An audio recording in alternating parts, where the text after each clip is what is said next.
vamos a empezar a hablar un poco. La idea era, en la primera parte de la mesa redonda,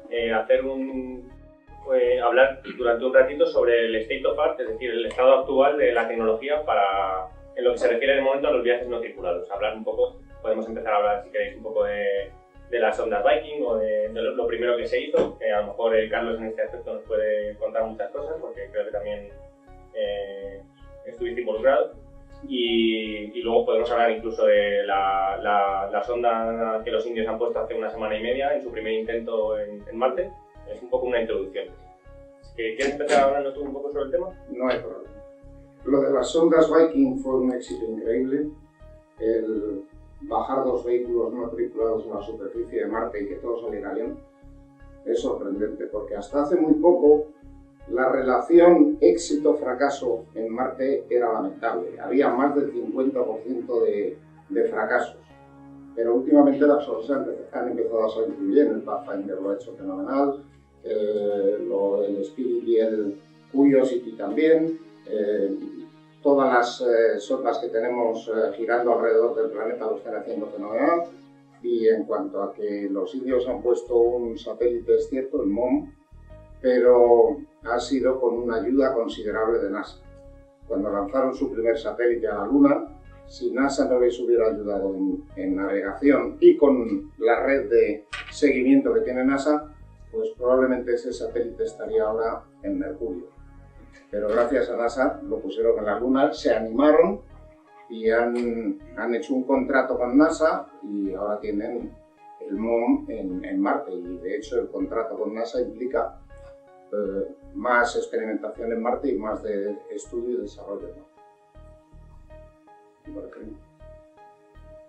Una cosa que me surge a mí muchas veces es pensar a este nivel de inversión en exploración de Marte, ¿cuánto tiempo tardaríamos en sacar unos resultados realmente que sean de interés para la tecnología en comparación con lo que tardaríamos en obtener el mismo conocimiento si mandásemos una expedición ahí? Es decir, podemos estar 100 años siguiendo mandando naves cada 20 años, o cada 10 años, o cada 4 años, pero evidentemente adquirir un nivel profundo sobre Marte solamente con vehículos no tripulados ralentiza mucho el proceso de aprendizaje que tenemos sobre Marte, ¿no? Yo creo que no, yo creo que las misiones no tripuladas que se envían a Marte o cualquier otro sitio cumplen perfectamente el papel de investigar todo lo que necesitamos sobre esos lugares. Y el hecho de que vaya una persona allí para investigar no va a mejorar el conocimiento que tengamos sobre esos lugares. Yo creo que es más bien una cuestión de lo que sucedió con Apolo, ¿no? Con el que va Apolo, es una cuestión de estratégico-política. Bueno, pues ya hemos ido varias veces a Marte, vamos a llevar a alguien, ¿no? Que suena bien. Pero creo que desde el punto de vista científico no es mucho más interesante. El hombre, los detectores que tenemos, los ojos americanos, no sirven para nada. Es mucho mejor llevar un cacharro que ha sido diseñado, una cámara CCD que observa mucho mejor cualquier otro tipo de detector de señales de vida, por ejemplo. Es mucho más útil. Yo quería ser abogado del diablo para fomentar un poquito aquí el debate, quizás un poquito de furia. Yo soy de la opinión un poquito opuesta en ese sentido, aunque las misiones robóticas obviamente han proporcionado una gran cantidad de datos científicos. Creo que es importante dudar de los resultados, y hay varias razones. Por ejemplo, en las Viking, y una de las conversaciones más fascinantes que he mantenido fue en una conferencia espacial en Estados Unidos en la que Chris McKay, que es un investigador muy pionero, financiado por la NASA en NASA Ames, nos dijo lo siguiente, y esto se me quedará siempre en la mente.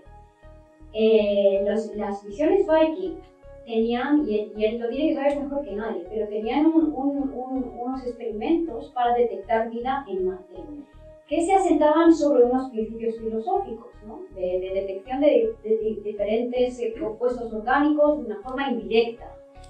Entonces, bueno, iban 3 experimentos. 2 de esos experimentos dieron negativo y 1 positivo.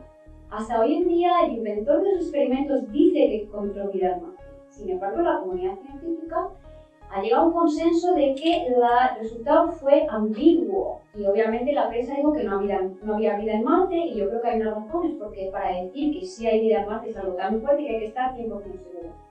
Sin embargo, Chris McKay dijo, él con su equipo de investigadores cogió una réplica exacta de los Viking Mission, de los experimentos que fueron a Marte en los años 70. Se los llevó al desierto de Atacama, en Chile, que es el segundo desierto más inhóspito de la Tierra. En principio ahí no debería de vivir casi nada, sin embargo sabemos que hay microorganismos extremófilos que viven. No se ha encontrado ningún sitio en este planeta donde no viva nada, siempre hay algo que se encuentra. Y sin embargo, Chris McKay fue allí, puso los experimentos de Viking y no detectaron vida en este planeta. Entonces, si os paráis a pensar, es un pensamiento nada más filosófico. Llegas a un planeta con un sistema robótico y concluyes, aquí no hay vida. Entonces, hay que pensar en eso. Quizás mandar a un humano no sea algo que ayude 100%, pero como Carl Sagan dijo, que puede poner aquí una cámara por si pasa algo corriendo. ¿No? Hay un cómic muy gracioso que se ve en los rovers en la superficie de Marte y se ve un gran dinosaurio marciano pasando delante y no lo ve porque está demasiado ocupado cogiendo una piedrecita que va a examinar en su experimento. Es un poquito la broma, ¿no? Pero creo que es importante mantener esta relatividad filosófica porque no sabemos en realidad ni siquiera cómo detectar vida el 100%. Sí, yo voy a ponerme entre los dos, para negociar Está estoy en medio, por aquí por allá, estoy de acuerdo con los dos. O sea, creo que los geólogos no compartirían tu visión, básicamente porque querrían estar en la superficie cogiendo las piedras con la mano, me lo han dicho muchos geólogos planetarios, y efectivamente, pues mejor que nada una sonda no tripulada, no un robot allá arriba, pero un geólogo te dirá que desde luego le haría muchísimo hoy en día. Muchísimo mejor su trabajo que cualquier robot que estuviera en la superficie marciana, ¿no? Además a la velocidad a la que van, es un poco lamentable, ¿no? La cuestión está en qué peligros entraña eso, qué posibilidades realmente tenemos de llevar a un geólogo allí y ponerlo, y si el coste-beneficio merece la pena, ¿no? Y probablemente hoy en día yo estaría de acuerdo contigo en que no, es mucho más barato mandar sondas no tripuladas, robots, menos peligroso y nos dan muchísima información como para analizar. Entonces, creo que lo de llevar a alguien a Marte todavía es una cosa lejana, entiendo. Sí, creo que la inversión que se haría en mandar gente real, bueno, en enviar personas a Marte, por el mero hecho de enviar personas, sería muy diferente a la inversión que se hace ahora mismo, porque sí, se podría hacer una inversión mucho más grande, con muchos más robots, y se obtendrían muchos más datos sobre Marte, pero no es tan interesante económicamente. Sin embargo, la idea de mandar gente allí es mucho más interesante políticamente y por tanto económicamente, y en mi opinión creo que sí que haría que todo fuese más rápido. Hay un interés indudable en ir a Marte y llegar allí y verlo, porque obviamente no, si hay vida microbiológica no la vamos a ver. Eso en todo caso lo puede hacer casi mejor una máquina robotizada.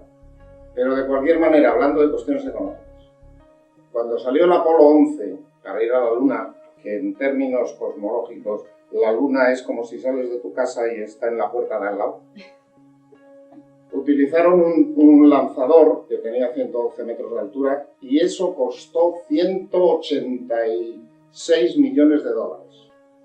Si trasladamos ese precio del año 69 a los precios de 2014, serían alrededor de 1.200 millones de dólares americanos. Ir a la Luna, que insisto, está puerta con puerta. Ir a Marte, en fin, luego si queréis hablo. Entonces, ¿por qué esos anuncios? ¿Por qué todo este interés? ¿Por qué toda esta parafernalia? Pues porque el público general ha empezado a perder el interés en la investigación en Marte.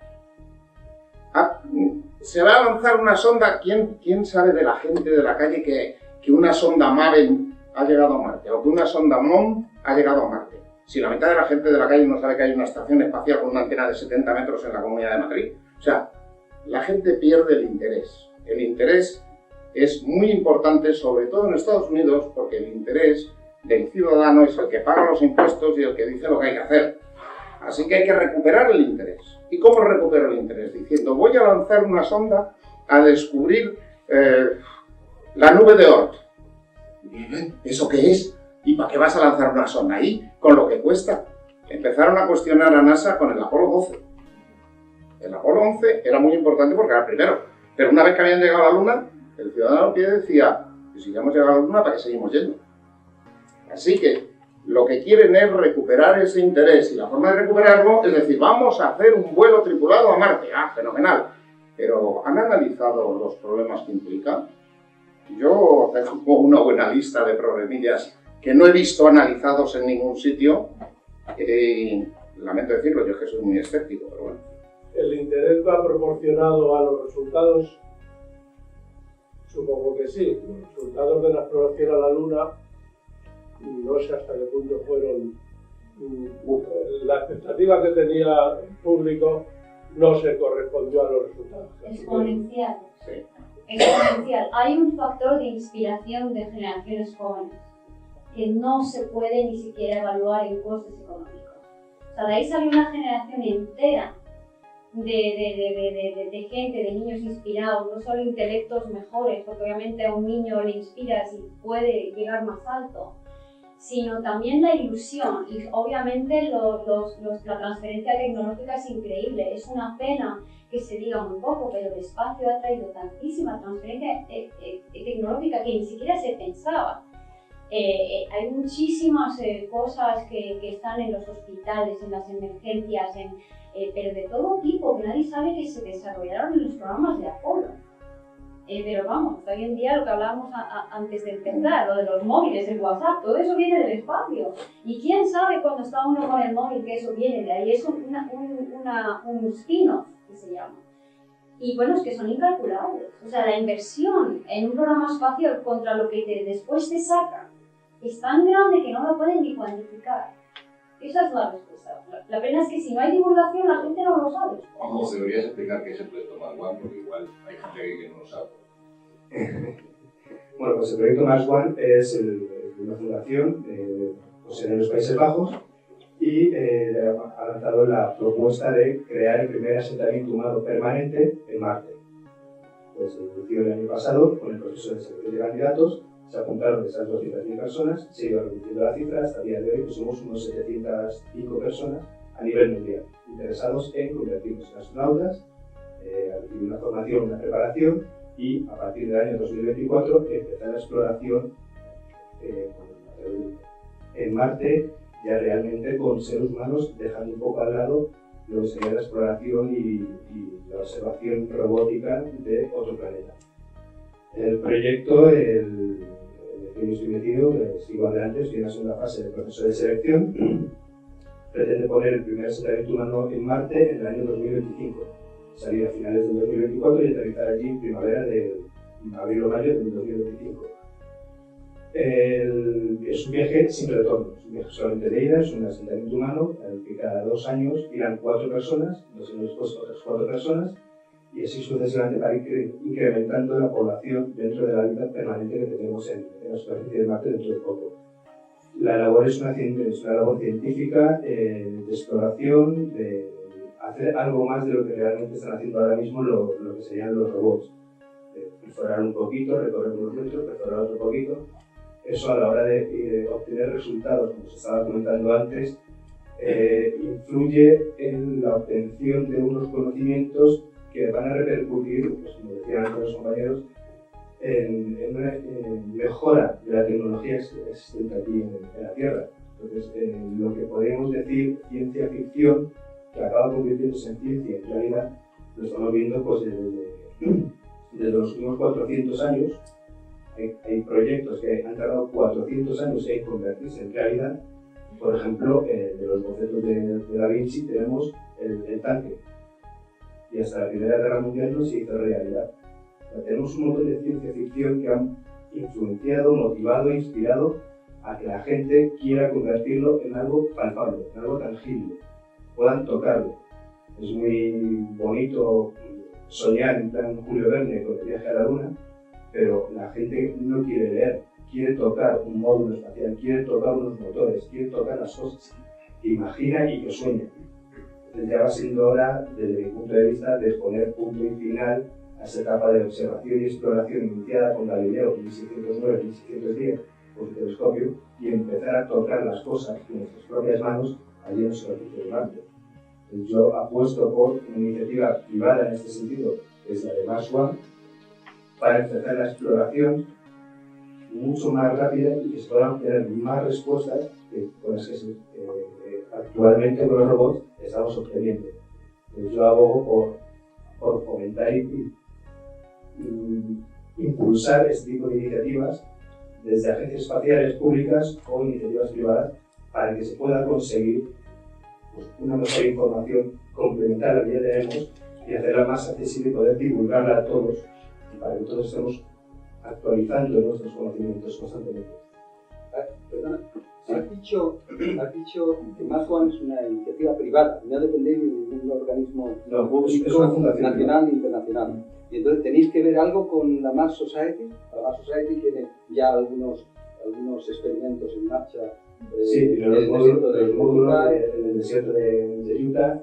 Sí, tiene para hacer simulaciones de cómo sería el entrenamiento de las personas que algún día irán a Marte. Pero es un entrenamiento muy limitado en espacio en tiempo, en equipos, participan universidades. El Mars 500 fueron 500 días.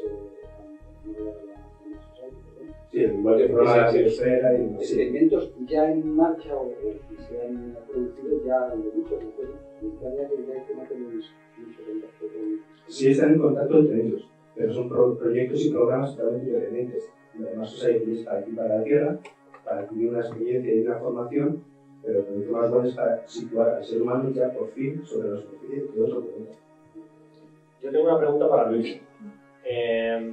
¿Por qué, por ejemplo, en estas iniciativas que involucran a gente, parece que las empresas privadas se vuelcan en poner fondos? Luego hablaremos un poco sobre ello, pero por ejemplo SpaceX o Boeing, Bigelow Space, un montón de compañías que se ponen a trabajar junto con las administraciones, poniendo ellos el 80% de los fondos de proyectos, pero sin embargo para desarrollos de robótica no están, o no parece que haya tanta inversión privada. Parece que es algo que depende más de presupuestos del Estado, que por cierto cada vez son más bajos. Cada vez son más bajos.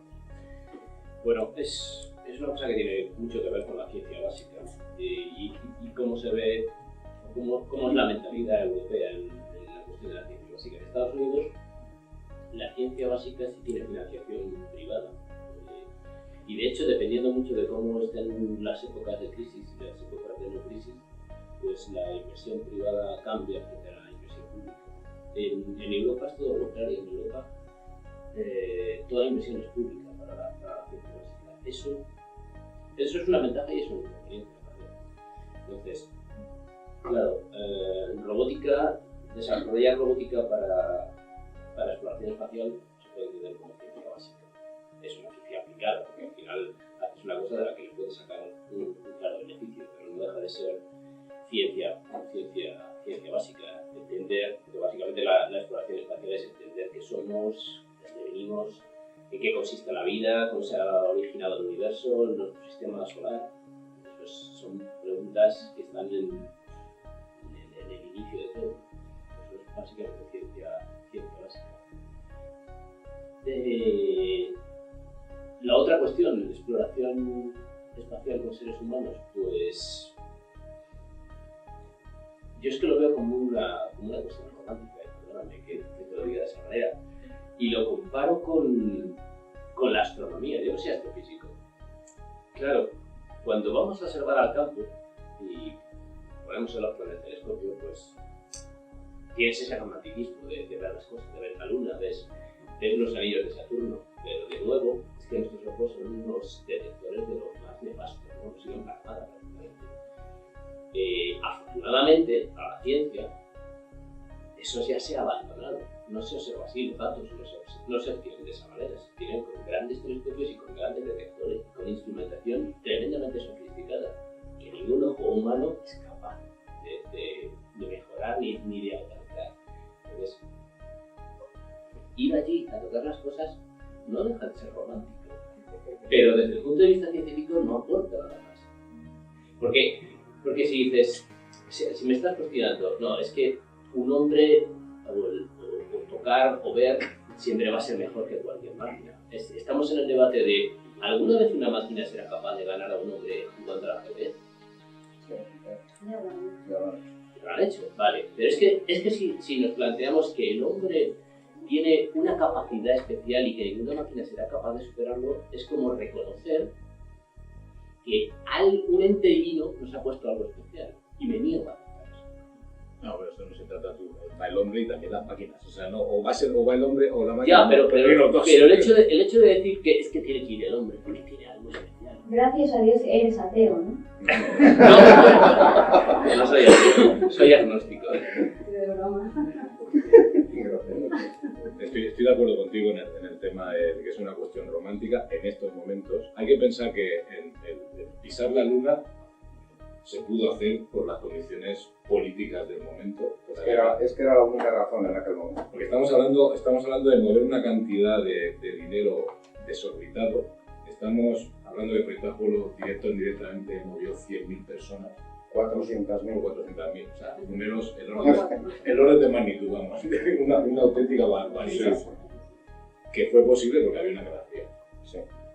En estos momentos no hay guerra fría, hay otras cosas, es lo que es una depresión económica a nivel Dale mundial. un ratito que... Probablemente vuelva a verlo y tal, pero bueno, así que lo que nos queda entonces es la cuestión romántica de por qué subir al Everest, pues porque está ahí. Claro, el Everest es relativamente fácil hacerlo, porque coges la mochila y tiras para arriba, Bueno, y ya veremos qué pasa, pero claro, montar una misión a Marte es una cosa seria y obviamente es una cuestión política y en estos momentos a nivel mundial. No lo puede liderar solamente un país, llevarlo a su.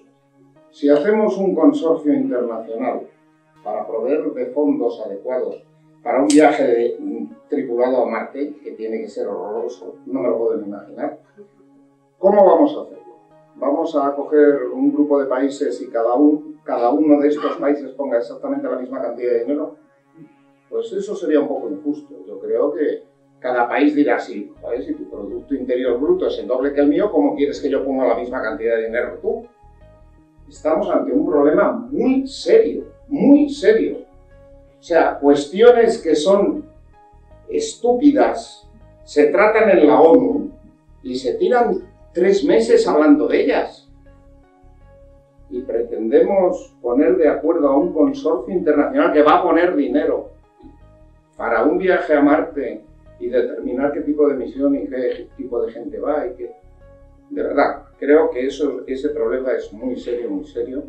Y lo del proyecto de la Mars One, yo personalmente no lo veo por muchos motivos. Primero porque la tripulación es muy pequeña.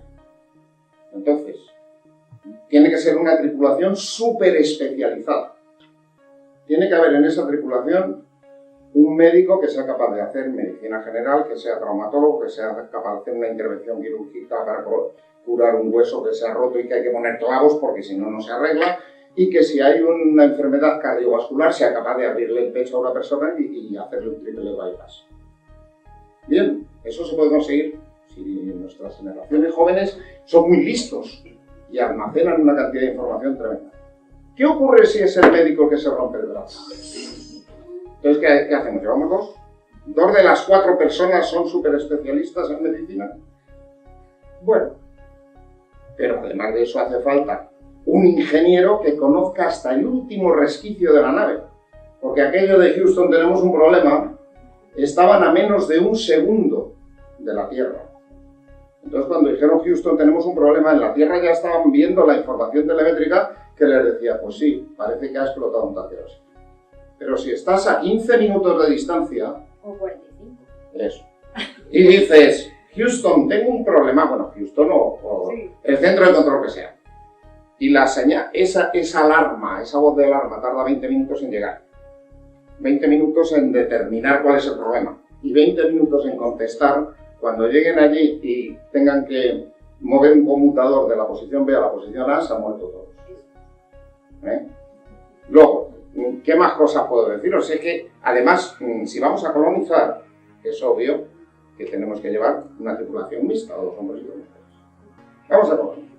El que sube allí lleva claro que pasado, vamos a ver, si hacen una cantidad de ejercicio adecuada y tal, a lo mejor pasados 3 años ya no van a poder volver a la Tierra.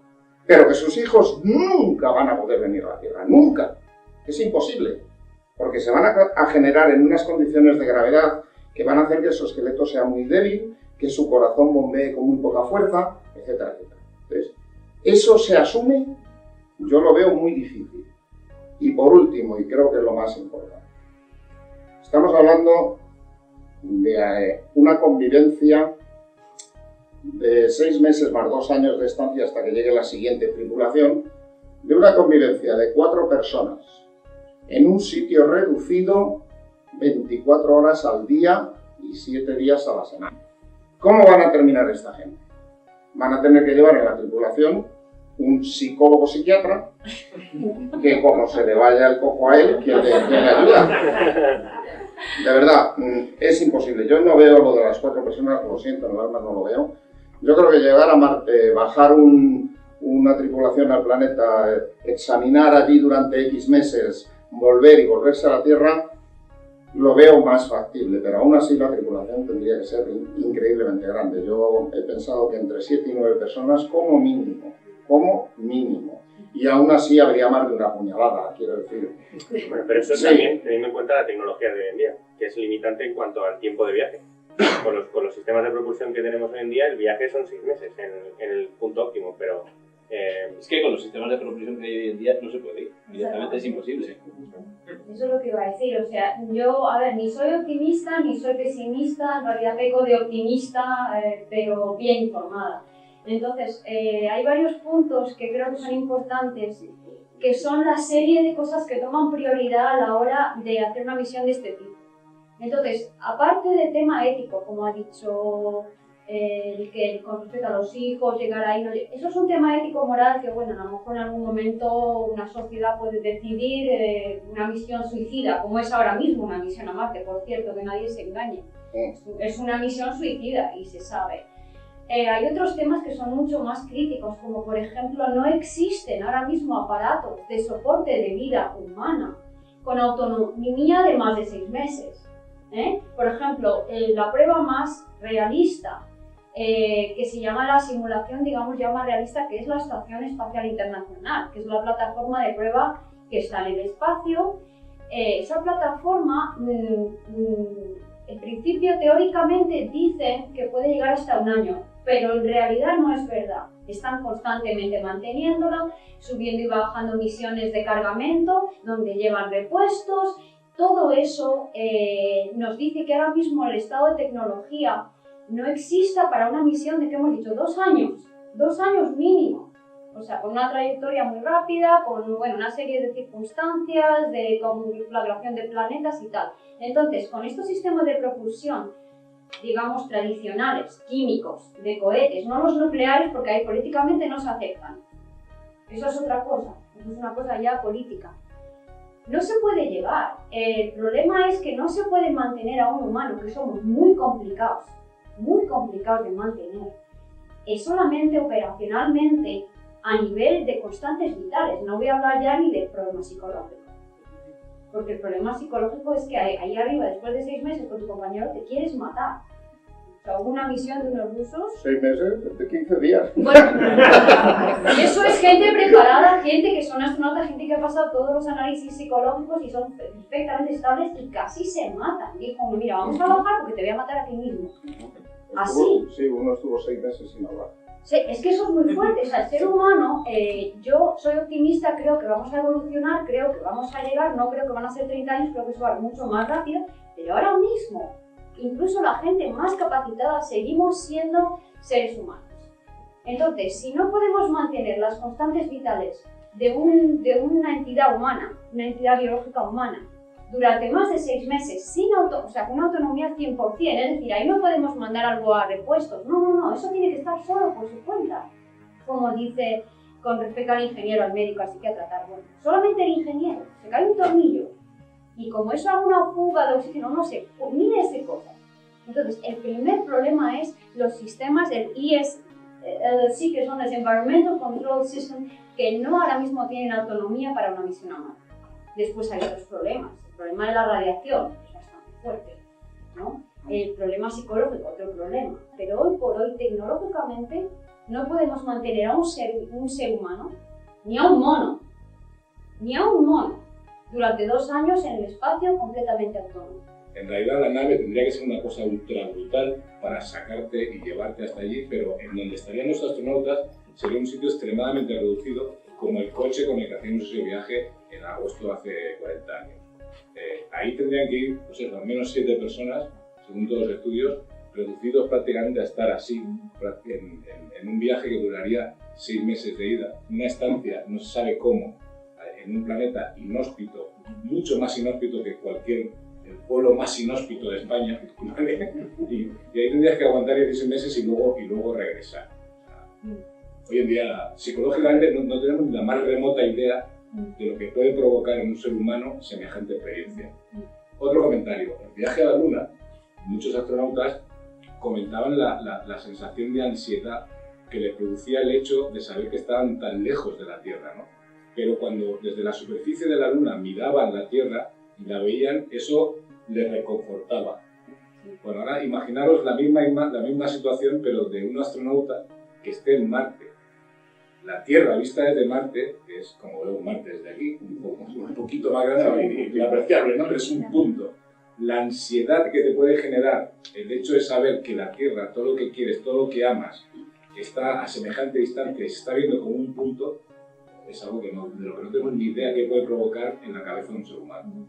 Entonces, ese es uno de los principales problemas de un viaje a Marte. Bueno, simplemente es algo que no se ha probado. Claro, que no es experiencia previa humana en ese sentido, pero hasta que no lleguemos allí. Sí hay experiencias. En Marte no.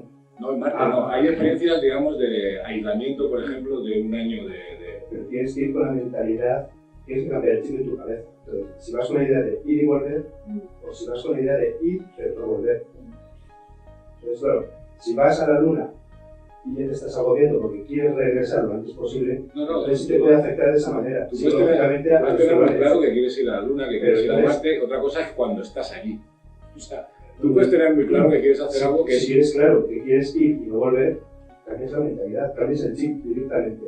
Pero ya no te estás centrando en querer volver lo antes posible. Simplemente es seguir, tú vas a hacer el día siguiente allí, y al día siguiente, y al otro día, y al día siguiente. Entonces ya te centras en una nueva forma de vida, una nueva forma de experiencias, una preparación psicológica que tendríamos durante 8 años, que lo que hemos comentado antes de una lata de sardinas, 6 meses de viaje, no vamos a ser 4 desconocidos.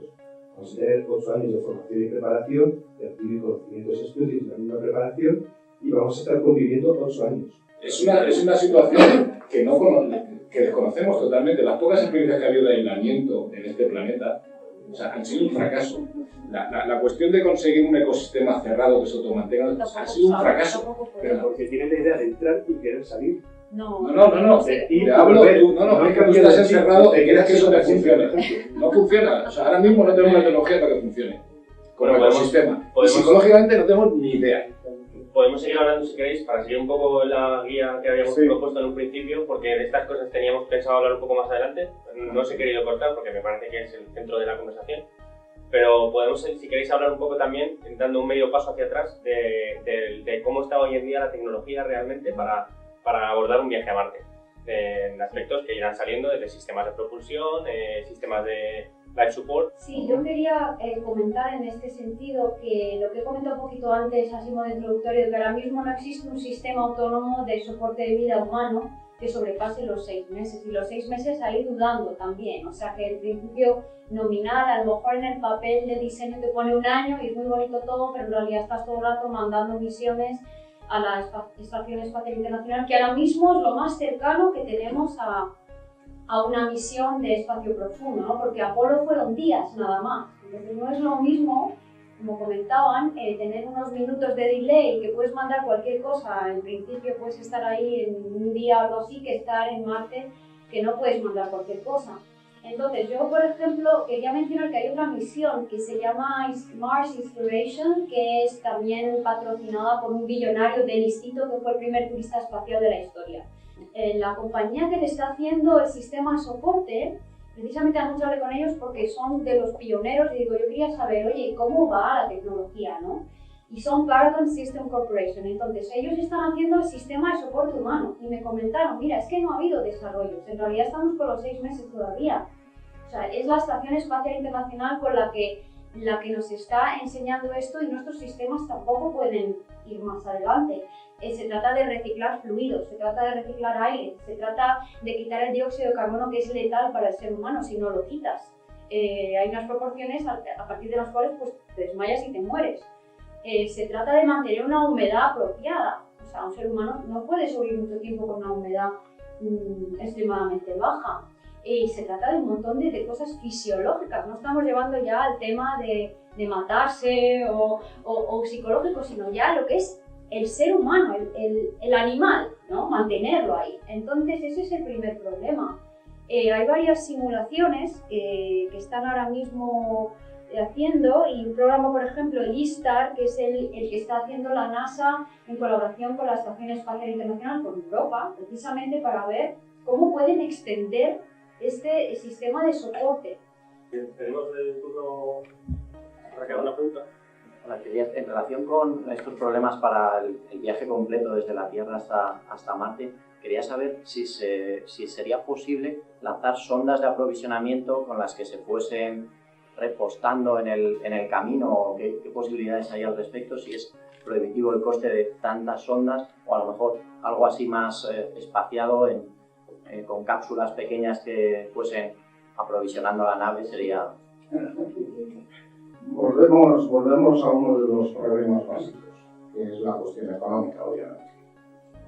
Primero, la nave tiene que tener un tamaño monstruoso para empezar.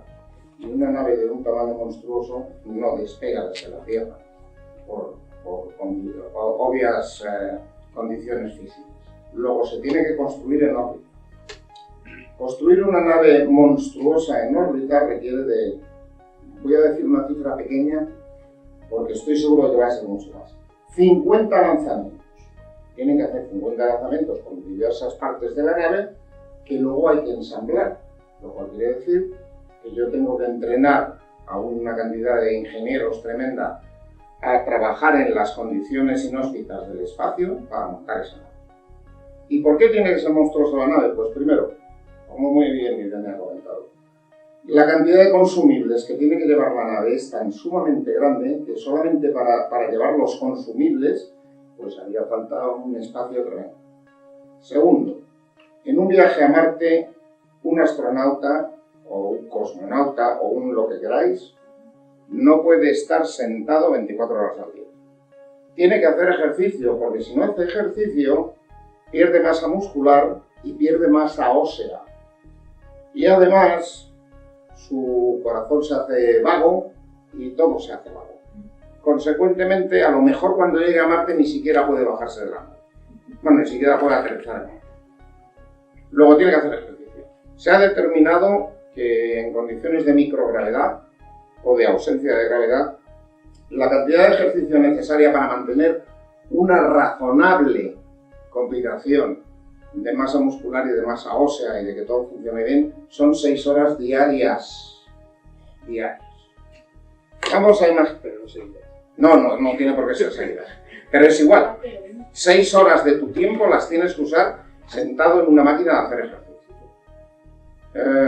Si van 7 personas, 7 por 6, ¿de dónde sacamos 42 horas al día para hacer ejercicio? Entonces tiene que haber 2 máquinas. Y eso lo reduce a 21, vale. Con 2 máquinas podemos hacer turnos, pero esas 2 máquinas ocupan mucho sitio. Además de eso, la nave tiene que tener un habitáculo especial si hay que hacer una intervención quirúrgica. ¿Os imagináis lo que puede ser en gravedad cero dar un corte en un brazo a alguien o que alguien se rompa un brazo y sea una fractura abierta? Pues los líquidos en gravedad cero se hacen bolitas. Entonces se llenaría la nave de bolitas de sangre. ¡Uy, qué bonito!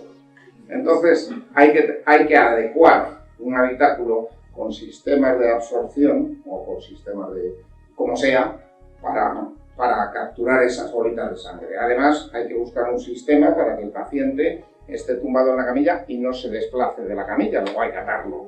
Hay que atarlo o ponerle un traje de velcro y que la camilla tenga velcro y se queda ahí pegado. Pero el cirujano lo mismo, claro. Porque si el cirujano no tiene eso, en el momento en que apriete con el bisturí se va por arriba. Vamos a ver, que el tema es muy complejo, insisto, el tema es muy complejo. La nave, además la nave cada vez se hace más grande. Ahora se habla de motores de fusión. Se dice, bueno, pues se quitan los motores antiguos, que por cierto eran súper eficientes, porque todavía creo que no se ha desarrollado ningún motor con la eficiencia de los F1 que tenían los Apolos. Y han pasado 45 años. Entonces, motores de fusión. Eso incrementa la radiación y entonces tenemos la radiación solar, la radiación cósmica y la radiación que produce la propia nave.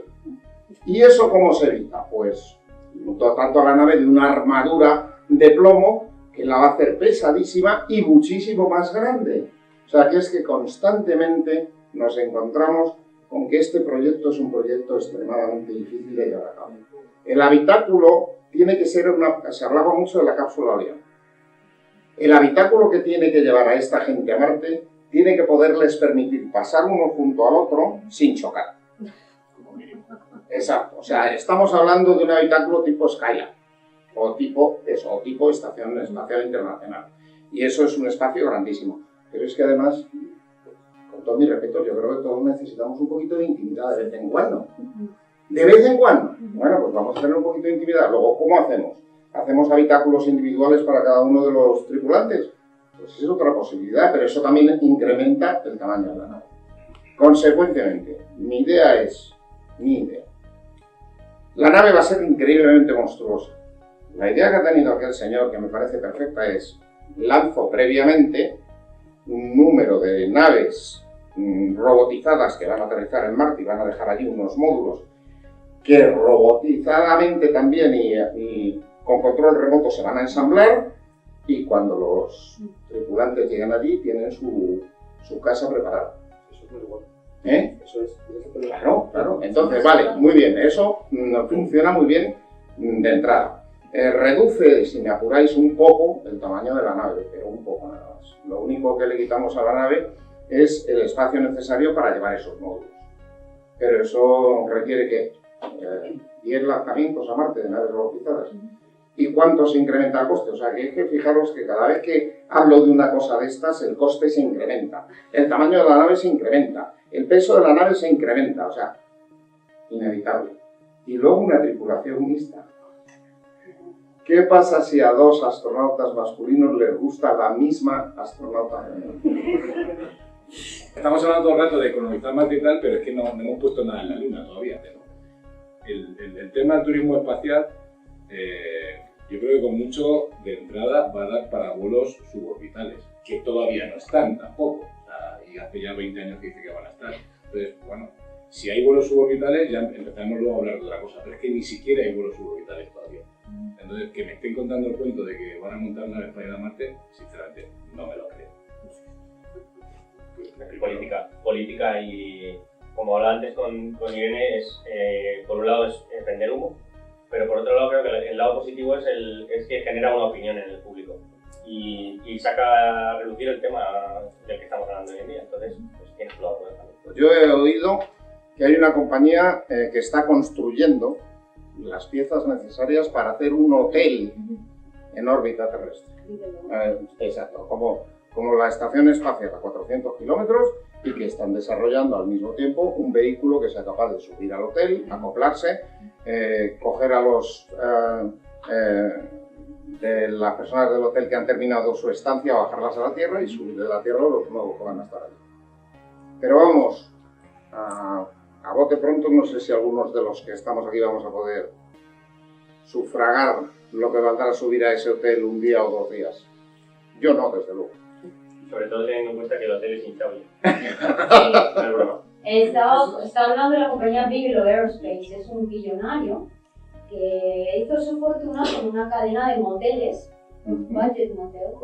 Entonces es una persona muy interesante y ha puesto ya en órbita 2 módulos inflables, se llama Inflatable Technology. Es una tecnología que digamos que la lanzas ligada y cuando llega a la órbita, ¡pum!, como un globo y es rígida. Bueno, semi-rígida. Es una patente de la NASA que la NASA descartó y este señor con la compró. Su visión de futuro la compró. Claro, la compró. Es muy barato ponerlo en órbita porque es muy ligero. Claro. Pero claro, tiene mucho riesgo asociado tener un cacharro hinchable. Bueno, pero a ver, es interesante la idea porque su plan de negocio, porque es un hombre de negocios, a ver, su cosa es hacer negocios, no te creas, hacer un hotel en el espacio. Entonces es que ahora mismo quieren poner instrumentos científicos que, por ejemplo, una corporación privada puede utilizar para hacer mediciones. Luego quieren subir a personas. De hecho, han hecho, creo, hace poco un acuerdo con SpaceX, que es la compañía que está subiendo ahora mismo a 2 misiones, ha subido ya de cargo, o sea, de cargamento, a la Estación Espacial Internacional, que es la que en principio va a defender la Estación Espacial Internacional y Estados Unidos para llevar sus astronautas. En vez de pagarle a los rusos, que creo que está por $86 millones ahora mismo por persona, pues este señor creo que lo vende por 22, ¿no? Es como un poco un mercadillo de viajes a la órbita, en vez de pagar 86 pagas 22 millones. Porque claro, la Estación Espacial Internacional hay que mantenerla, no puedes dejarla sola ahí. Entonces es una infraestructura muy grande que hay que mantenerla, es una corporación de todos los países, de muchos países y tal. Entonces, bueno, este señor de la órbita quiere hacer hoteles, pero también tiene una visión comercial en el sentido de que no solo va a ser un hotel, sino también puede hacer, puede uno, pues eso, poner instrumentos científicos y otro tipo de cosas interesantes, accesibles a corporaciones comerciales. Una preguntita de la cuenta del... Porque me preocuparía es cómo si tuviera capacidad para ir a ese hotel y hospedarme, radiación y basura espacial o meteoritos. A ver, ante una cosa hinchable. yo he hablado con ellos porque tengo una empresa que hace análisis de radiación espacial. El problema es que en principio no lo están considerando porque dicen que las estancias son muy breves. En principio, si estás unos días nada más no es un problema, es la verdad. El problema es si tienes una tormenta solar. A mí me gustaría apuntar una dimensión moral en esta cuestión, y es, estamos hablando de poner un hotel en la Luna o en órbita y tal. O sea, después de cientos de años de investigación por parte de los científicos, veo la entrada de las compañías privadas a montar el mismo juego que se ha montado con la tecnología en este planeta, cuando teníamos la oportunidad de, como especie, generar una aventura propia que no estuviera en manos de algo mercantilista. O sea, y ahora toda la tecnología que hemos desarrollado va a pasar a manos de corporaciones para que una gente que tiene cientos de miles de millones pueda subir al espacio, no en representación de la especie humana, sino por el mero hecho de que tienen dinero. Va a ser muy difícil si hay unos intereses económicos que patrocinan esa exploración espacial. Va a ser muy difícil decirle a ciertas empresas, marcas conocidas, que no pueden establecer sus productos en otro planeta simplemente que te financien por amor al arte una exploración espacial. Para rentabilizar ese coste que les va a suponer para ellos. Pero que pongan en ese coste todo lo que realmente vale. Si no lo ponen ya aquí. Entonces, es una globalización a la que vamos a tener que enfrentar no solo de la Tierra, no solamente de Marte, sino ya de todo el sistema solar. Vamos a montar una cafetería en un asteroide, en un planeta, en una luna, para rentabilizar. Entonces, cada vez que se vaya a hacer una misión a Encédaro, a Mimas, a Europa, cualquier luna de Júpiter, de Saturno, del sistema solar, pues vamos a hacer una paradita y ya como había gente establecida allí, pues tendríamos todo el negocio, pues aprovechamos y nos tomamos algo allí y volvemos. Al final vamos a acabar en ese tipo de globalización del sistema solar. Va a estar todo controlado por empresas y compañías y marcas que favorecerán que podamos ir hasta allí, que abran el camino ahora, pero va a tener unos costes morales en ese sentido muy fuertes, como lo que te comentaba antes. En el caso de Marte, en una novela, una trilogía de la lucha entre Marte rojo o Marte verde. Conservar Marte tal cual está, o simplemente por el hecho de de poner un asentamiento humano permanente, ¿cómo vamos a modificar y contaminar este otro nuevo planeta? Esos costes medioambientales. ¿Qué vamos a hacer? Un agujero en la superficie, vamos a meter ahí los residuos, lo tapamos y no hay ningún tipo de ataque medioambiental en ese sentido. O sea, tenemos el concepto de medio ambiente, si lo podemos respirar. Y según nos dé el olor, nos guste o no nos guste el olor, pues eso sabemos que está mal. Pero en Marte, caminar por la superficie con el traje espacial puesto y el casco, no hay oxígeno para respirar. Entonces, cualquier desecho, radiactivo o no radiactivo, de tecnología, de papeles, de plástico, ¿qué vamos a hacer? ¿Esconderlo bajo tierra? Entonces, esos costes medioambientales tendría que sopesarlos antes de consolidar un proyecto espacial en el sentido de vamos a hacer lo que nos dé la gana y como no hay nadie y esto no está parcelado ni es propiedad de nadie, pues hacemos un objeto, lo ponemos y ya está.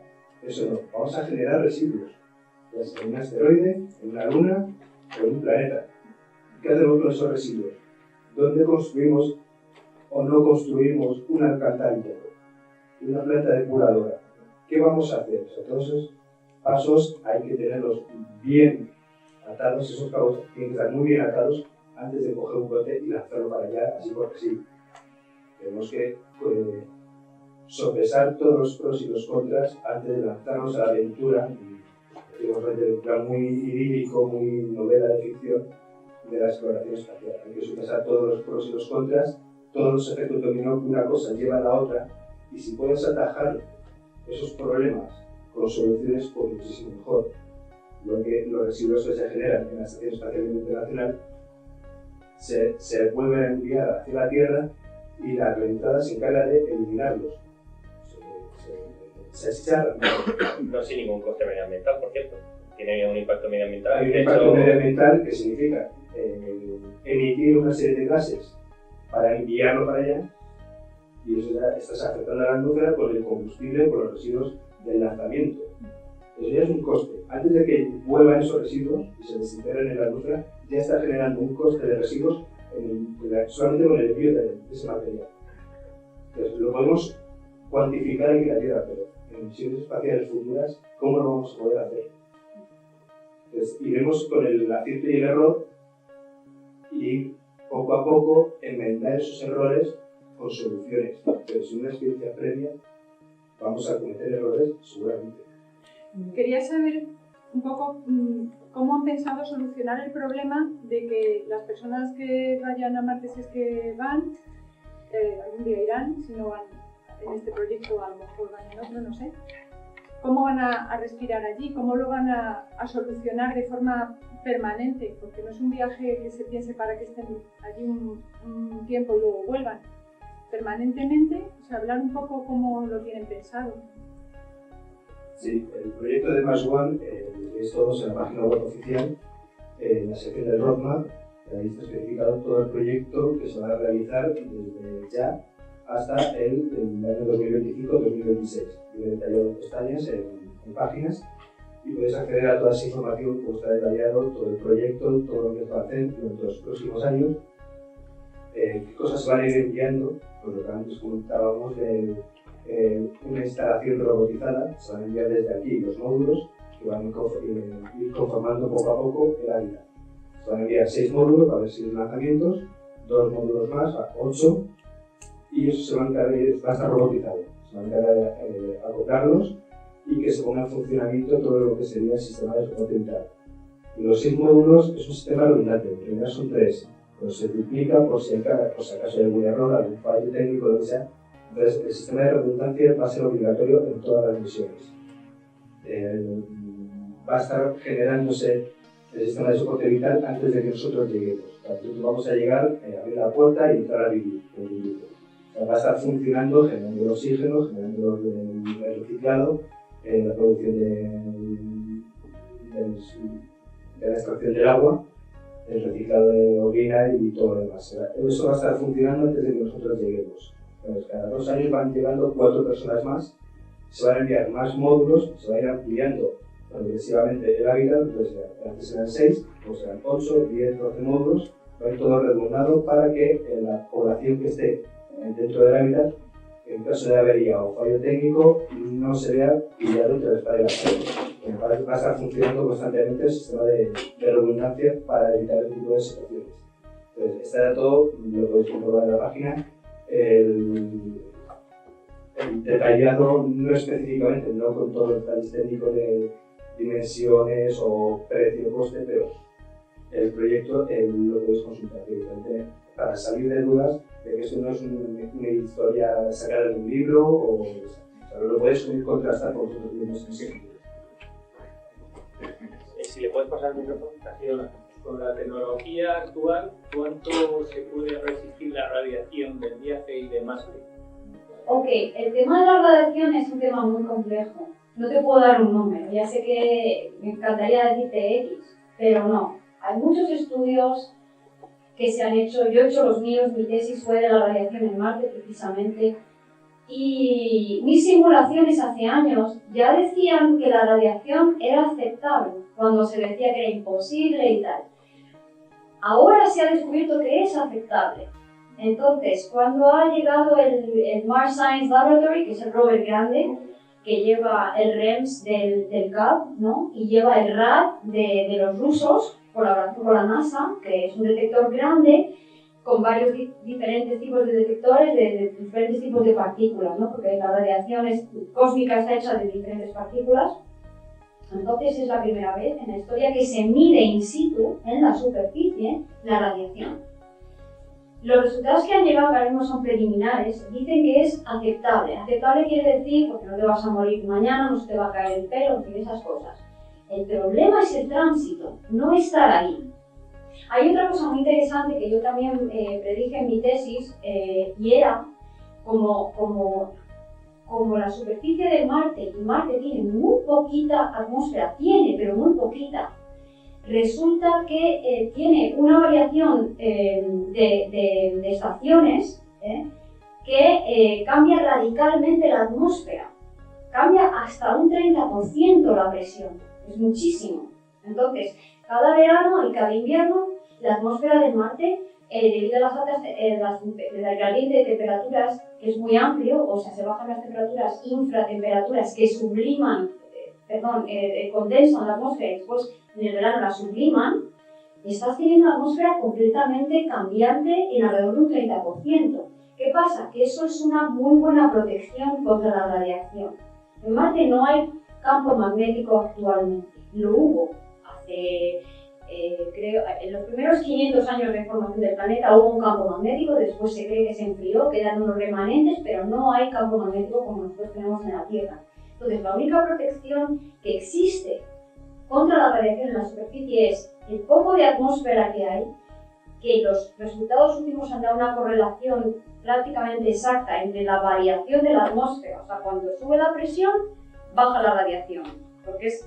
Para explicaros así un poquito, es como si tú tienes un colchón encima y tienes menos frío. Te quitas el colchón y tienes más frío. O sea, es ese tipo de efecto protector que ofrece la atmósfera. Bueno, pues varía igual, anticorrelacionado con la radiación. Los límites en la superficie son aceptables. El problema es el tránsito. En tránsito, que estás en espacio abierto, no hay nada que te proteja. Mínimo 6 meses, como hemos dicho, con propulsión convencional, es decir, química, cohetes. Nada nuclear, ni nada de fusión, ni nada intergaláctico, simplemente lo que existe ahora, que sería la misma tecnología de Apolo, porque no ha evolucionado. Esos 6 meses de ida y 6 meses de vuelta acumulas una dosis que se sobrepasa los límites que en este caso ha dispuesto la NASA. Esos límites son unos límites, como yo llamo, gubernamentales. En el caso de los astronautas, como hasta ahora han sido trabajadores del gobierno, o sea, ahora ya no, porque ahora ya la NASA paró el programa, bueno, con el Shadow y paró el programa de los astronautas, ahora pueden ir a misiones privadas y probablemente, no sé si a las agencias espaciales, pero en principio la NASA estableció unos límites razonables en los cuales hay un porcentaje muy pequeño de desarrollar un cáncer. Alrededor de, creo que es el 3 o 5%, ¿no? Es un poco más que un trabajador en una central nuclear. Se consideran trabajadores nucleares, o sea, radiológicos. Entonces, Si tú excedes los límites que están alrededor de 50 REM por año, ahora han bajado 40, pues se han dado cuenta que igual hay cosas que no... Eso es una cuestión política, porque no quieren aceptar el riesgo de que alguien tenga un cáncer y luego la población y la prensa diga, es que ha muerto el cáncer con el dinero de los contribuyentes, los impuestos. Es una cuestión política. En realidad no se sabe. No se sabe, porque hasta ahora ningún astronauta que ha vuelto de ninguna misión tripulada se ha muerto, ni ha tenido cáncer. Lo que sí han tenido algunos que fueron a la Luna son cataratas de ojo. Ya está.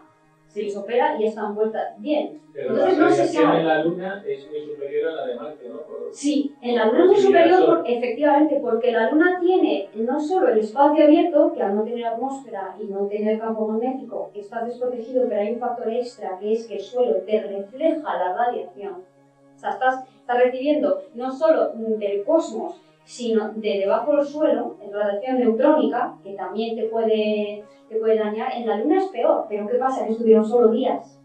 Con lo cual, extrapolarlo, yo he visto los estudios, yo he hecho estudios también, y no se puede concluir nada. Lo único que se puede concluir es, yo pienso personalmente que una misión privada debería de ampliar el riesgo. Es un poco como un piloto de pruebas militar. Esa persona, pues su trabajo sabe que en cualquier minuto se va a morir y por eso gana lo que gana. Entonces yo creo que una misión privada en la que el astronauta sabe que hay X riesgos, está informado y aún así va, bueno, pues hay que aceptar el riesgo cuando se va a hacer una empresa grandiosa. Eso es mi opinión. Los límites de la NASA son muy conservativos. Son un poco más que, ya le digo, un trabajo radiológico, una persona que fuma como una chimenea y poco más. O sea, ¿no? También es así. Como no existen ejemplos reales de radiación en el espacio profundo, excepto las misiones de Apolo, solo fueron días, no lo podemos saber. En principio, si vamos con una nave tripulada que tenga una protección buena, que se puede hacer, yo pienso que no hace falta tener esto de plomo. Yo he hecho unos estudios que dicen que mezclando, utilizando materiales que ya están ahí, desechos, agua, plásticos, de dual use, o sea, de uso doble y triple, se puede hacer perfectamente. Yo mis simulaciones enseñan que se puede ir a Marte perfectamente desde el punto de vista de la radiación, cuidado.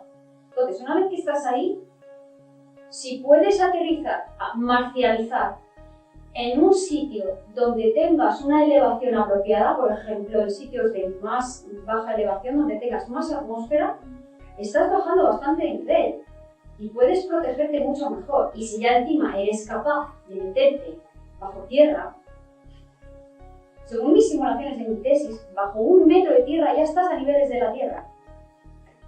Entonces, hay teorías y escuelas de pensamiento que dicen vamos a encontrar túneles de lava o incluso recovecos que hay a veces, como cráteres, donde podíamos poner el asentamiento y ahí estaríamos protegidos. Yo personalmente, mi sitio preferido de colonizar Marte es el cráter de Hellas. Es muy, muy profundo. Y ahí está una atmósfera, ahí está agua. Hay agua en estado muy, ¿cómo se dice? Transient, muy inestable. Pero hay un poquito de condensación y todo. Hay un ciclo medio hidrológico, hay un poquitín de humedad. Incluso se han visto incluso alguna formación de nubes. Entonces, en un sitio que está a 12 kilómetros hacia abajo, si se pudiera poder llegar ahí, porque claro, otra cosa es cómo llegas. A lo mejor tienes que llegar a otro sitio y de ahí ir ahí y ponerte ahí tu base para estar protegido de radiación y también de los gradientes tan fuertes de temperatura. A mí una cosa que me parece que me inquieta bastante es que estamos habituados a ver la vida, o creo que yo también, mi tendencia natural es a ver la vida y a pensar en vida fuera de este planeta como la misma estructura de vida que tenemos aquí, formada de la, o sea, que sea de alguna manera vista en línea con lo que hablaba Luis al principio, con nuestros sensores, formada a partir de la misma materia y de la misma forma que estamos hechos nosotros. Y yo creo que esto es, nosotros ya somos una mera casualidad. Creo que a lo mejor dista mucho de lo que puede existir tal y como nosotros concibimos la vida, ¿no? Y me parece, biológicamente, me parece muy interesante este punto de vista. Porque no es nada obvio que tenga que ser algo que se parezca a nosotros, ya ni siquiera antropomórfico, sino hecho de la misma manera que nosotros, o que nosotros vayamos a ser capaces de percibir. Es que uno de los principales temas que estudia la astrobiología es precisamente definir la vida. ¿En qué consiste la vida? Y no tenemos ni idea. A mí me gusta una definición ahí un poco científica, un poco física, que es cualquier sistema que es autosuficiente y que mantiene un desequilibrio en el entorno. Esa me gusta. Bueno, una célula básicamente es eso, que mantiene un desequilibrio térmico, un desequilibrio de presiones. Eso en la Tierra se hace con las células y en otro lugar se podría hacer de otra manera, con otro sistema. Entonces, con nuestra manera de entender que somos extremadamente antropocéntricos y que todo lo que somos dentro del universo, mentira cochina, pues seríamos capaces de identificar ese tipo de vida. Seríamos capaces de identificar un sistema así. Entonces, desde ese punto de vista, ¿qué sentido tiene o qué permiso tenemos para ir a colonizar un sitio y como bichitos no nos interesa, acabamos con ellos? Es que corremos ese peligro es lo. Afortunadamente, la idea de terraformación, que se movió bastante hace como 20 años o así, unas cuantas décadas, ahora está desapareciendo y hay un grupo muy activo de ética espacial que tiene que entender todo este tipo de problemática. Vamos a primero intentar entender qué es lo que hay allí. Y además, desde el punto de vista científico, desde el punto de vista astrobiológico, pensemos en vida en Marte. Se habla mucho. Una de las preguntas que me suelen hacer es, bueno, ¿y la vida de la Tierra podría sobrevivir en Marte? ¿Qué tal si llevamos algo allí y conseguimos que sobreviva de vida? Por ejemplo, los extremófilos que hay en Río Tinto, los pones en Marte y viven perfectamente. No necesitan más que hierro, de lo que hay en abundancia. En Marte hay hierro en abundancia, no necesitan otra cosa. Pero desde el punto de vista científico, ¿no sería muchísimo más interesante encontrar un tipo de vida diferente a la de la Tierra? No diferente en el sentido de que, bueno, puedes encontrar insectos, reptiles, mamíferos. Diferente en el sentido del mecanismo biológico. Ya hablar de biológico es antropocéntrico. El mecanismo por el que se consigue un sistema vivo, un sistema que hace ese desequilibrio con el entorno. Aprenderíamos muchísimo más. El problema en nuestra biología, el problema de entender la vida es que tenemos un único ejemplo. Y aquí cuando tenemos un único ejemplo, funcionamos mal. Porque de la comparación, de la diferenciación, encontrando cosas en común y cosas que no tienen en común, aprendemos muchísimo más. De la vida nos cuesta mucho aprender y entender porque la tenemos en común. ¿Por qué estudiar Marte? O sea, ¿cómo convencería al gran público de que estudiar Marte ha significado para nosotros algo importante y lo va a seguir significando? A pesar de que puede ser un sitio que no albergue vida. Bueno, ya tenemos historia suficiente como para dar respuesta a eso. Las primeras naves que llegaron allí se encontraron con una tormenta de polvo a nivel global y detectaron que con esas tormentas de polvo la temperatura del planeta bajaba bruscamente. Fue la primera vez que tuvimos conciencia de que el clima a nivel global en un planeta realmente podía depender de cosas como tormentas de polvo. Creo que el estudio de Marte nos enseña, bueno, y de hecho, ¿por qué es interesante? Todos los astrónomos han alucinado siempre con Marte porque Marte realmente tenía muchas similitudes y tiene con la Tierra. Pero lo que tenemos claro ahora es que en Marte algo fue mal, algo se torció. Y de esa historia podemos aprender qué estamos haciendo mal en la Tierra para que en la Tierra las cosas se tuerzan y acabemos como Marte, sin atmósfera, sin agua, prácticamente inhabitable. Yo creo que ver Marte de esa manera, como un planeta, y estudiarlo como un planeta, nos hace conscientes de que vivimos en un planeta y de que el estado del planeta depende de nosotros. Entonces, hemos estado desarrollando tecnología y ciencia que nos da respuestas a eso. En cuanto al tema de la vida, imaginemos, yo creo que ahora mismo si hiciéramos una encuesta entre toda la gente que se dedica a estudiar Marte y a temas de astrología y le preguntáramos si piensan que se va a encontrar vida en Marte, la inmensa mayoría creo que diría que no. ni siquiera hablo, por supuesto no hablo de los dinosaurios que hablábamos antes, sino que hablo de vida microscópica, de bacterias, ¿no? Creo que hoy en día la mayor parte diría que no, pero tienen la esperanza de que se puedan encontrar restos de vida pasada ya desaparecida. ¿Por qué sería eso importante si eso se encontrara como pareció que se había encontrado hace una década, ¿no? ¿Por qué sería una noticia bomba? ¿Cómo afectaría en nuestras vidas el hecho de que en Marte nos respondiera sí, aquí hubo una vida y esa vida es diferente o no a la de la Tierra? Eso me da un poco igual. Bueno, supongo que es diferente, para decirlo mejor. Y tuviéramos constancia de ello. La vida allí se perdió, nos interesa saber por qué, pero lo importante es que ahí también se generó vida. Pues yo creo que el motivo es claro. O sea, como bien decía, solo tenemos un ejemplo de vida, que es este de la Tierra, y resulta que en nuestro vecino más cercano nos encontraríamos vida también. Las probabilidades de que hubiera vida en otros planetas en el universo se aumentarían de repente, vamos, exponencialmente. Es decir, tendríamos prácticamente la certeza de que no estamos solos en el cosmos, que es una gran pregunta.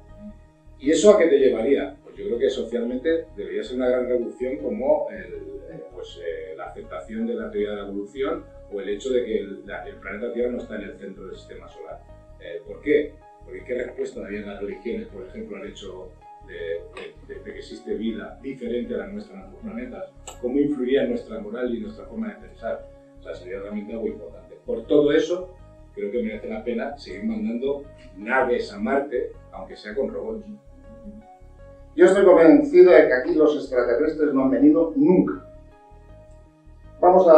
Voy a dejarlo un poco más ambiguo. A lo mejor al principio, cuando la Tierra se estaba formando y empezaban a aparecer los primeros signos de vida, a lo mejor pasaron por allí y dijeron, mira, un planeta en formación, pero primero, las distancias son tan increíblemente grandes que estamos hablando de una civilización que nos tiene que sacar 50.000 años en tecnología.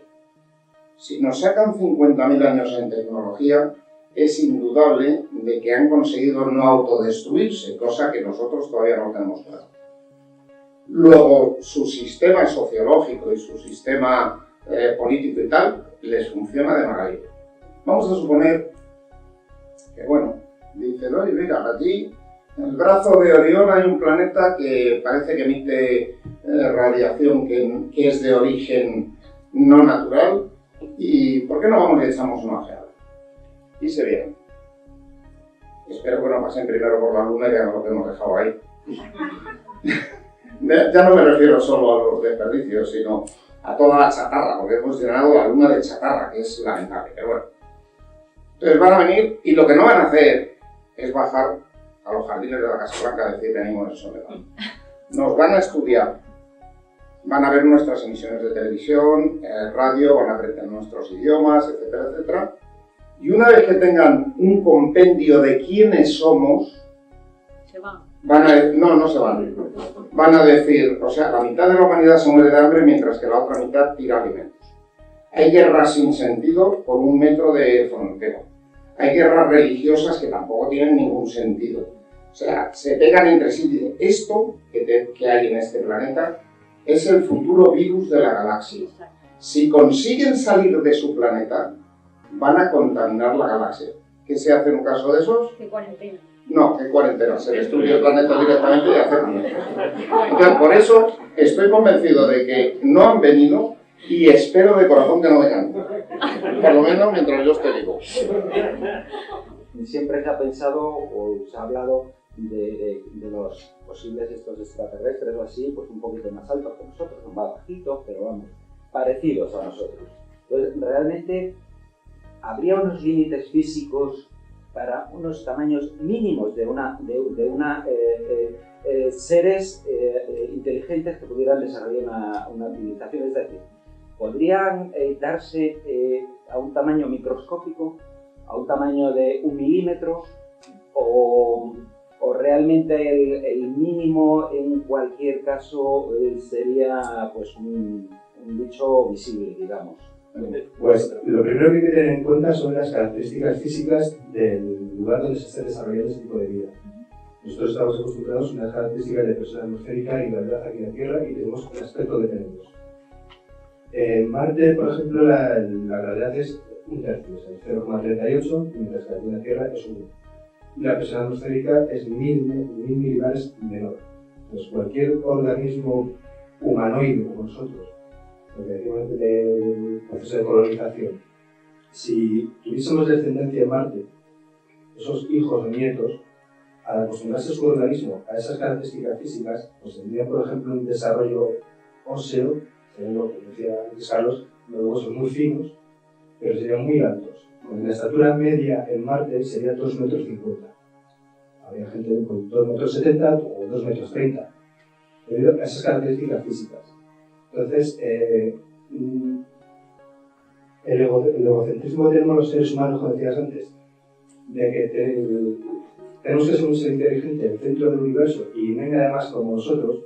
Entonces, si nos encontráramos un día usando un telescopio a Marte y nos encontráramos con un ser parecido a nosotros, humanoide, de 2,50 metros, ¿cómo reaccionaríamos?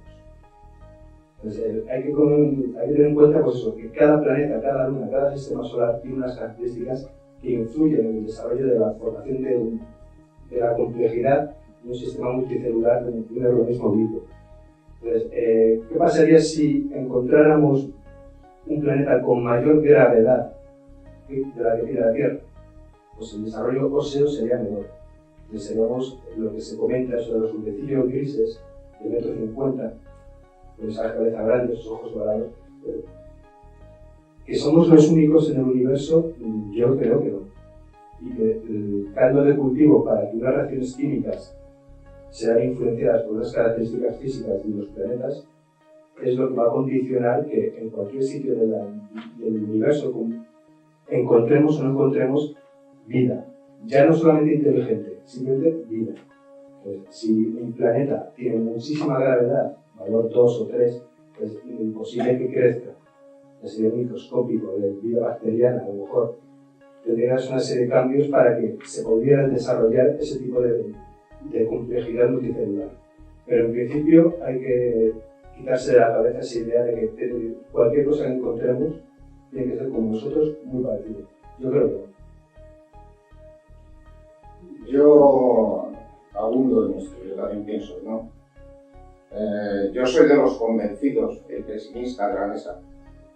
Soy de los convencidos de que hay vida fuera de la Tierra, o sea, el universo, estamos rascando la capa más exterior del universo, sabemos poquísimo y hemos descubierto millones y millones y millones de galaxias, o sea que solamente por probabilidad matemática, las matemáticas dicen que con toda seguridad hay. Y volvemos a lo de antes, la evolución es constante. Y como la evolución es constante, en un tiempo, en algunos casos corto y en otros casos largo, pues se producen mutaciones que lo que hacen es mejorar la especie o mejorar su adaptación al entorno. ¿Qué nos hace? A fin de cuentas, nuestro cuerpo es una máquina que sirve para transportar a este señor de aquí, que es el que requiere más energía, más alimento y más todo el cuerpo. Pero el resto del cuerpo solo vale para transportarlo, no vale para otra cosa.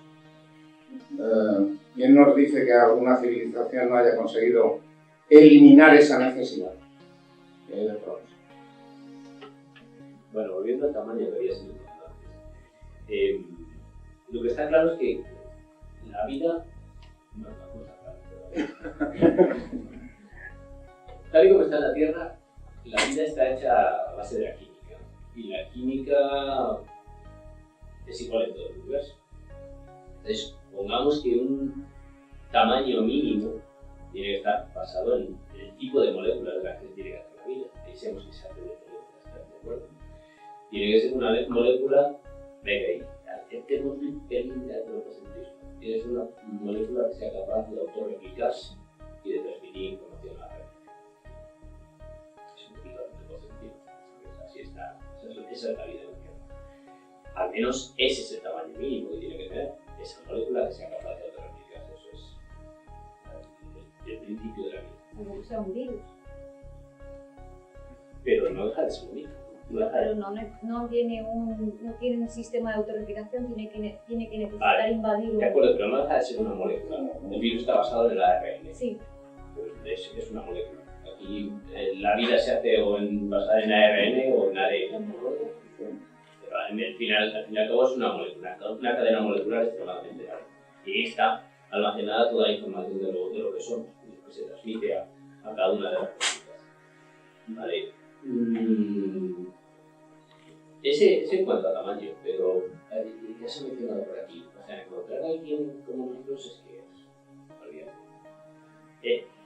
La evolución, si vemos la evolución de la vida en la Tierra, siempre nos planteamos que, evidentemente, la aparición del hombre sobre la Tierra es lo más importante. Somos un poco, ¿de acuerdo? Claro, somos sí. Para mí, el cambio fundamental, bueno, ha habido muchos fundamentales, pero para mí el cambio fundamental es el cambio de seres unicelulares a seres pluricelulares, en el que cada célula de ese ser pluricelular sabe lo que tiene que hacer y qué papel tiene que desempeñar. Ese para mí es el cambio más bestial en la evolución. Y ese cambio seguramente se dio por unas circunstancias especiales y muy concretas que se dieron en una época determinada de la Tierra, que es que no tiene por qué darse en cualquier otro lugar del universo. Puede haber vida, yo también soy de los optimistas, estoy convencido de que tiene que haber vida en otro lugar, y nos basamos en el principio de la mediocridad, que pues, la especie humana, ni la Tierra, ni lo que hay aquí es algo privilegiado, y que el universo, la aparición de la vida es una consecuencia lógica de la evolución del universo. Las leyes de la física y la química propician que de manera natural la química evolucione, se formen moléculas que son capaces de autorreplicarse y ahí está la vida. O sea que eso tiene que suceder en millones de sitios, miles de millones de sitios. Además, por ejemplo, si observamos con telescopios, las nubes interestelares están llenas de moléculas grandísimas de todo tipo. Agua, CO2, es que hay aminoácidos también en las nubes interestelares. Tú en realidad preguntabas cuál es el tamaño mínimo para tener no vida sino inteligencia. Sí. Es un problema que se han planteado los biólogos ya. Hay un clásico que es Haldane, que ya hablaba de ello y hablaba de la sociedad de hormigas. Entonces, hay un punto ahí preciso que creo que es interesante, y es que para el desarrollo de la inteligencia tal y como nosotros la conocemos, parece que la tecnología tiene mucho que ver. El hecho de que tú puedas manipular objetos y transformar el entorno que tú tienes a través de la manipulación de objetos, utilizar herramientas, básicamente. Pero si tú piensas en las hormigas, hay impedimentos serios por su tamaño para que puedan manejar martillos y clavos, por ejemplo, porque la cantidad de movimientos que una hormiga puede conseguir con un martillo para clavar un clavo es insuficiente. Tienes problemas con la tensión superficial en el agua, etc. Es muy divertido, si puedes buscarlo, Haldane, hormigas, y verás que te hace una descripción interesante de por qué hay un tamaño mínimo para poder desarrollar una tecnología.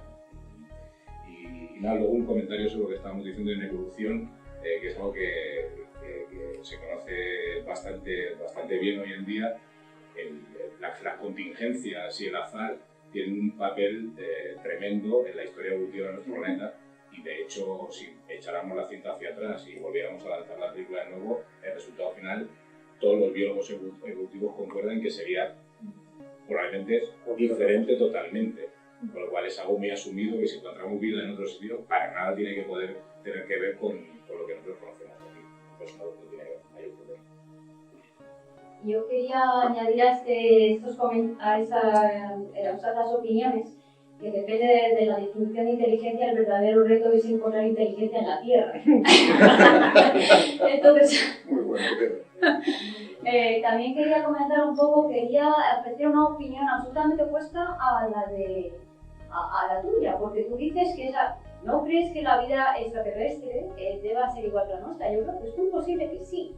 Si estamos hablando de nuestro sistema planetario, porque es nuestro sistema planetario, es una vecindad, o sea, es el barrio de por aquí, y tenemos en cuenta la cantidad de intercambio de materia que se da entre los planetas, y está la teoría de la panspermia, que quiere decir que, por ejemplo, hay estudios que enseñan que de Marte a la Tierra ha habido bastante transferencia, pues, de meteoritos que se encuentran en la Antártica, y etcétera. No sabemos, desde el punto de vista de la astrobiología, si la vida, por ejemplo, en Marte, pues va a tener el mismo origen genético que la nuestra, o si nosotros somos el producto de la panspermia de Marte.